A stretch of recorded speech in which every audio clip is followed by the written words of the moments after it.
Europe 1, bien fait pour vous. Julia Vignali et Mélanie Gomez. Vous êtes sur Europe 1, merci d'être avec nous. On reste ensemble jusqu'à midi et nous sommes maintenant avec deux des bienfaitrices d'Europe 1. Je commence avec Philippine Darblay. Bonjour Philippine. Bonjour à tous. Mais dites-moi, Oh, c'est c'est beau. très joli ce petit haut là, c'est nouveau ? Et c'est nouveau et c'est surtout très pratique et c'est même éco-responsable. C'est un col amovible. Voilà. Donc c'est pas Génial. nouveau, vous l'aviez peut-être déjà le bas, enfin, Et le le bas, dessous du je col. l'ai, exactement, Ouais. et je change en fonction de mes envies. Génial. Voilà, je vous en dirai un peu plus. Eh bien, merci Philippine. On revient vers vous dans un petit instant, car à présent, c'est à Cécile Coumeau de démarrer avec nous cette journée. Bonjour Cécile, ça va ? Bonjour tout le monde, très bien. Alors comme ça, les vacances de Pâques vont commencer pour presque tout le monde. Vous avez décidé de nous donner des petits conseils pour justement les agrémenter d'activités culturelles, culturelles, on appelle ça. C'est ça. Mélanie Gomez est morte de rire, parce que les musées sont en pleine révolution. Oui, l'heure est à l'immersion.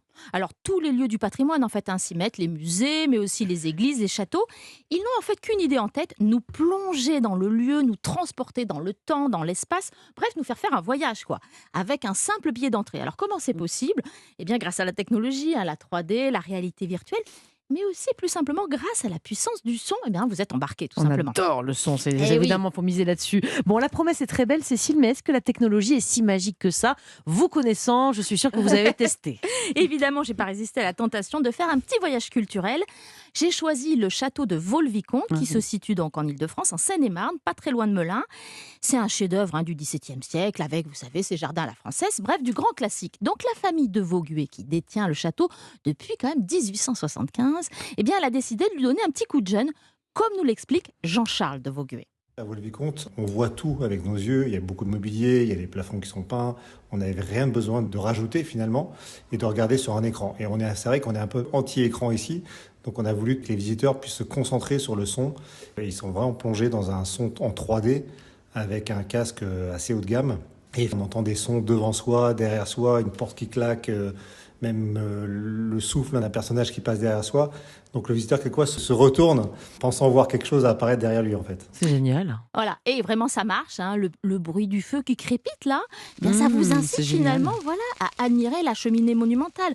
Le bruit des escaliers qui grincent, vous regardez d'un autre œil ces marches qui supportent des pieds depuis 4 siècles. Allez, je vous emmène, petit extrait sonore. Cher ami, avez-vous vu le tableau de Lebrun, là, au-dessus de la cheminée ? Votre visage l'a inspiré.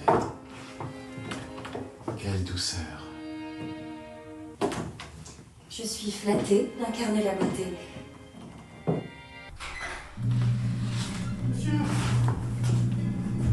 Monsieur, le cardinal Mazarin est mort. Quoi ? Il s'est éteint ce matin à Vincennes. Quelle terrible nouvelle. C'est top. C'est génial. Mais en fait, je suis en train de comprendre la force de ces visites immersives. C'est qu'en fait, on nous raconte une histoire, non ? Voilà, comme quand on était petit, ces personnages historiques qui nous prennent par la main. Au début, ils vous susurrent à l'oreille.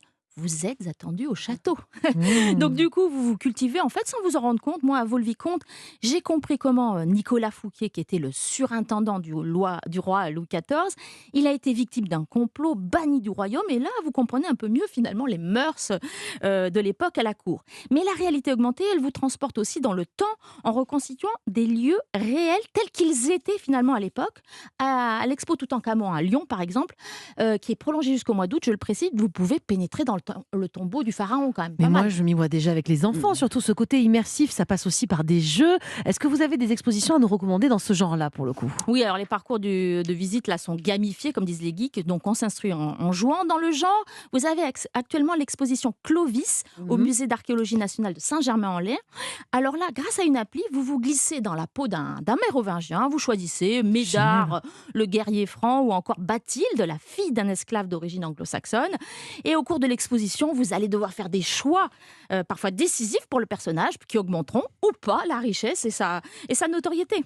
Mais Cécile, au-delà du périphérique parisien, quelle exposition immersive peut-on visiter actuellement ?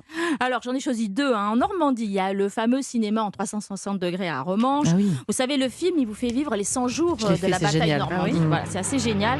Avec des images d'archives britanniques, canadiennes, allemandes, américaines et françaises qui sont projetées sur 9 écrans qui vous entourent vraiment complètement. Et moi, je vous le mentionne parce que mes filles, on l'a fait il y a 10 ans, elles s'en souviennent encore. Un dernier petit exemple dans le genre plus didactique, je dirais.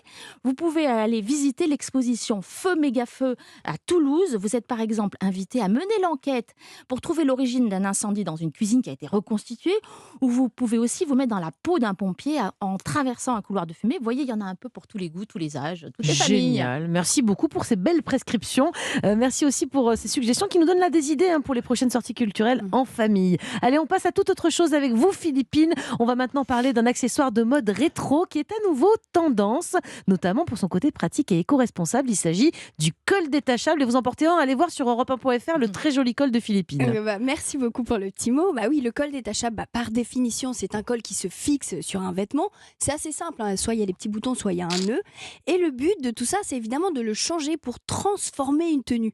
Oui, parce qu'en fait, le col, il est petit, mais en fait, ça a un très très gros impact. Par exemple, si vous avez une chemise avec un petit col blanc classique ou alors un gros col en jabot vintage, évidemment, c'est pas du tout la même pièce. Alors, c'est une petite invention pour la petite histoire qui daterait du XVIIe siècle, qui aurait permis à l'époque aux hommes de changer de col, qui se salissait et s'abîmait beaucoup plus vite, sans changer de chemise. Ça leur a sauvé la vie, ou plutôt aux dames qui devaient nettoyer tout ça. On est dans une émission historique aujourd'hui. Et puis évidemment, les femmes ont adoré cette technique et l'ont adoptée plus tard, plutôt pour des questions esthétiques. Voilà. Ok, pourquoi cet accessoire historique est à nouveau tendance ? Eh ben, on l'a vu, c'est très pratique. Vous avez un pull de col, techniquement, ça fait 3 tenues, avec ou sans. Évidemment, c'est éco-responsable, puisque ça évite d'acheter à outrance. Et après, il faut savoir qu'en termes de style, le col est en fait un élément déterminant pour la silhouette. Alors, à ce sujet, je vous propose d'écouter Victoria Bonamour. Victoria est la créatrice de Bonham. C'est une marque de vêtements qui s'inspire du style des héroïnes de notre époque. Le col, c'est très important dans le vêtement. Et donc, ça démarre ou ça termine une silhouette. Donc, le col, c'est assez structurant.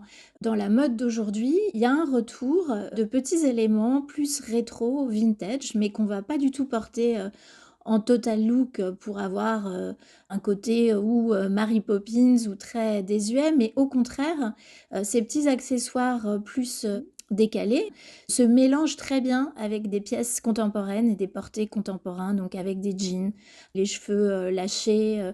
Ça donne tout de suite une singularité à un vestiaire plus habituel.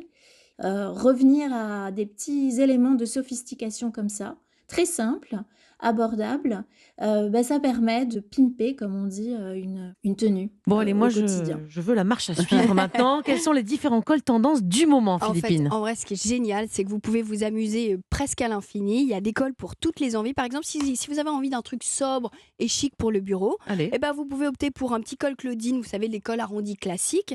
Si vous avez envie d'un look un peu plus rock, il y a les versions en cuir, là, par exemple, de la marque Bonham, que je trouve superbe. Joli. J'adore, j'ai un petit coup de cœur pour celui-ci. Si vous avez plutôt envie de quelque chose de mode, il y a les versions biseautées. Donc biseauté, c'est un peu pointu comme ça en soie. Avec des pois blancs et noirs, trop mignon. Donc ça, c'est assez joli et c'est plutôt plus mature, entre guillemets, comme genre. Je vous le passe autour de la table. Ça, c'est de la marque Claudie Pierlot. C'est nous les matures. C'est vous, Julia, oui, je confirme. Et puis après, il existe aussi des versions plus imposantes qui plaisent beaucoup en ce moment, comme les cols d'une créatrice qui s'appelle Prune Goldschmidt.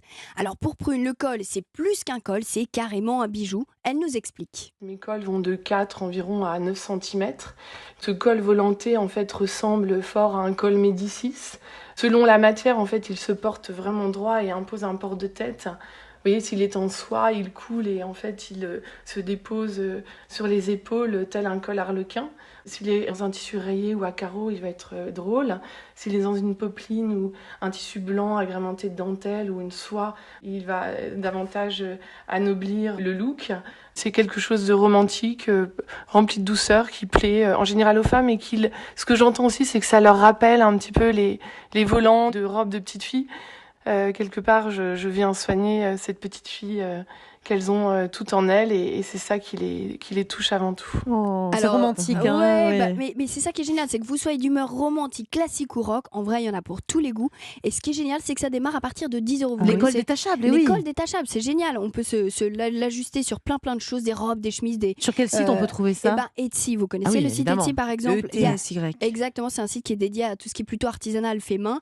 Il y en a des tonnes, des géniaux. Et puis surtout, dernier petit plus, vous savez là, surtout quand il va commencer à faire beau, Quand on met des chemises sous des pulls fins, souvent c'est assez désagréable, on est engoncé, ça fait des plis, c'est pas très facile. Et ben hop, optez pour un col amovible et là vous serez léger. Mais c'est génial. Et pour celles qui veulent juste s'éloigner le plus possible du look petite fille, justement. Voilà, c'est vrai que si on opte pour des choses rondes, etc., c'est un peu plus ces ambiances, comme vous dites, de petite fille.